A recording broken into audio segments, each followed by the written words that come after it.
pakaian suci.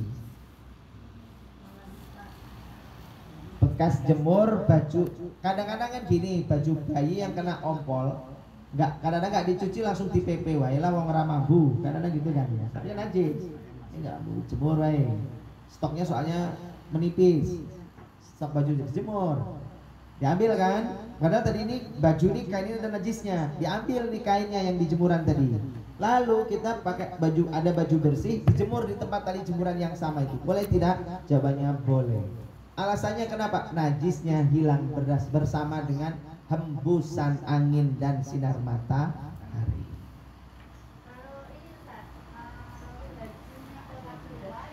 Izin ya Ustaz. Ya. Jemput rumahnya jauh. Izin. Apanya Bu? Tadi? Baju yang nak dijemur. Baju yang bekas kena pipis sudah kering dipakai lagi, boleh, nggak apa-apa, tapi kan nggak bisa untuk sholat karena itu najis baru hukmiyah saja. Jangan untuk sholat, harus pakai air bersihkannya. Yang kedua, sekarang ini kesimpulan tentang najis ini penting sekali. Andai sesuatu jatuh pada seseorang, nimpa seseorang, nyiprat, ini orang kecipratan, entah jalan nyaruk air atau segala macam, tidak perlu cari tahu apa yang menimpa dia, yang nyiprat ke dia, jangan cari tahu. Karena kalau kita mencari tahu akan menyulitkan diri kita. Maka kita berbaik sangka saja, tadi adalah yang nyiprat ke kita benda suci. Misalnya lagi jalan, atau ada kecipratan dari atas, lantai berapa, rumah berapa, kita lewat mau ke masjid, ada yang nyiram atau apa, ceprot, kita kena. Gak usah cari tahu. Dulu Sayyidina Umar pernah jalan begitu, kecipratan gitu. Sahabat Umar itu, sahabatnya Sayyidina Umar, bertanya, "Woi," bahasa kita kan gitu, "Woi, ini air apa? Kamu nyiram apa?" Jawab Sayyidina Umar, "Pak, jangan dijawab pertanyaannya sahabat pekokku ini. Ini sahabatku yang bodoh ini, jangan dijawab." Kenapa Umar? Kalau kita tahu jadi susah kita nanti. Kan kalau kita najis kan ternyata susah, Pak. Pulang lagi, ganti baju lagi. Mending gak usah cari. Ini prinsip segitu. Nah, jadi kalau kejatuhan benda, kecipratan sesuatu yang kita nggak jelas, gak usah cari-cari tahu. Kemudian yang ketiga, apabila kaki dan ujung baju seseorang terkena basah, ya, yang kena basah di malam hari dan dia tidak tahu hakikatnya apa, dia tidak wajib mencium-ciuminya atau mencari tahu ini air apa.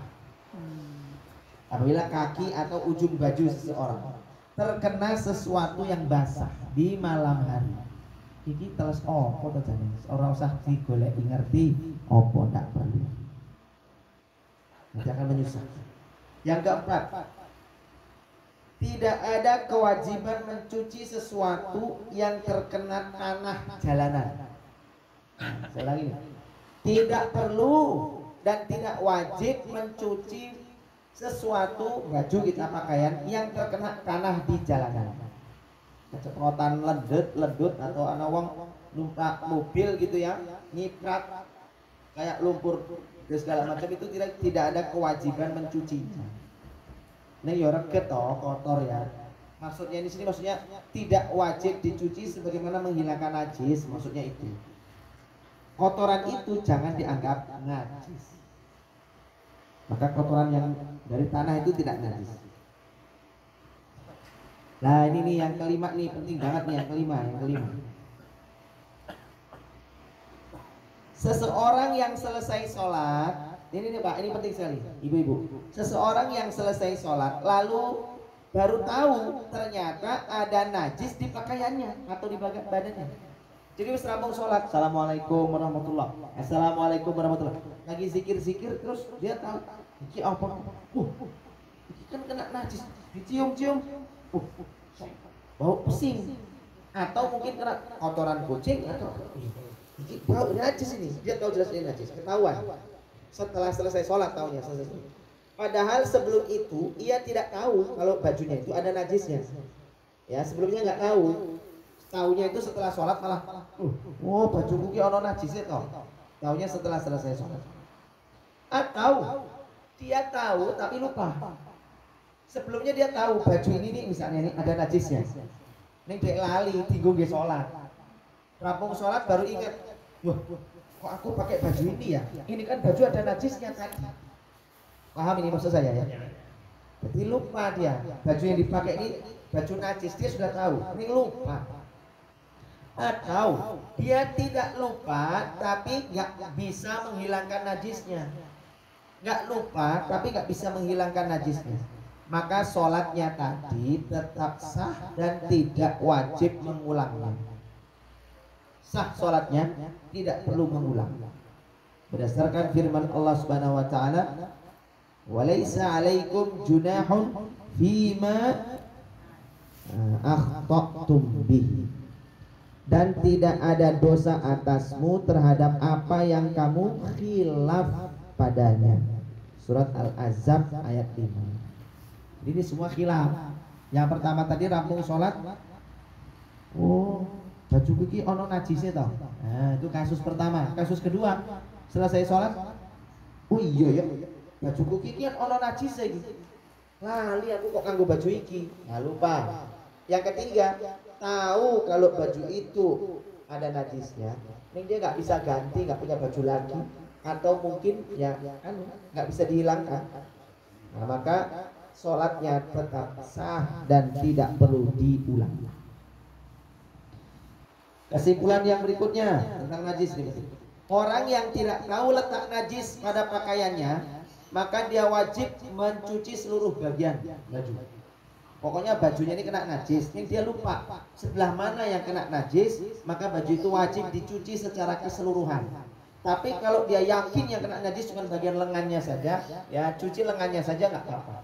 Nggak perlu nyuci semua, karena jelas dia tahu posisi najisnya ada lengannya. Tapi kalau dia tidak tahu posisi najisnya ada di mana, maka wajib dicuci keseluruhan bagian bajunya. Terakhir, bila pakaian suci bercampur dengan pakaian yang ada najis, kecampur. Contoh, habis ngentasi jemuran, ngangkat jemuran, terus baju-baju jemuran kita letakkan itu di atas kasur mungkin gitu ya, lobrok ke atas kasur. Anak kecil kita sing pipis kuwi mau, karena dia sudah mandiri 3 tahun, copot dhewe, dicopot, dicampur. Jane bocah ra mikir, celana najis tadi dicampur sama baju yang ada jemuran itu. Nah itu ganti. Lah kan ini berarti ada celana najis nih, kecampur sama baju jemuran yang suci tadi itu. Dan terus awal-awal ibu orang ngerti. Maka bagaimana hukumnya? Hukumnya semua baju yang ada di atas kasur tadi hanya boleh digunakan 1 kali saja. Ya. Jadi pakaian yang seorang harus berhati-hati, caranya adalah dengan mengenakan 1 pakaian untuk 1 kali sholat. 1 kali maksudnya 1 kali sholat. 1 pakaian tadi hanya berlaku untuk 1 kali sholat. Meskipun jumlah pakaian yang suci itu banyak ataupun sedikit. Maksudnya yang di situ kan banyak, suci semua. Yang najis tadi kecampur 1 lah. Pokoknya semua baju tadi statusnya boleh dipakai untuk 1 kali sholat. Tidak boleh 2 kali, 3 kali, 5 kali sholat tidak boleh. Nah, begitu caranya. Cukup. Ya.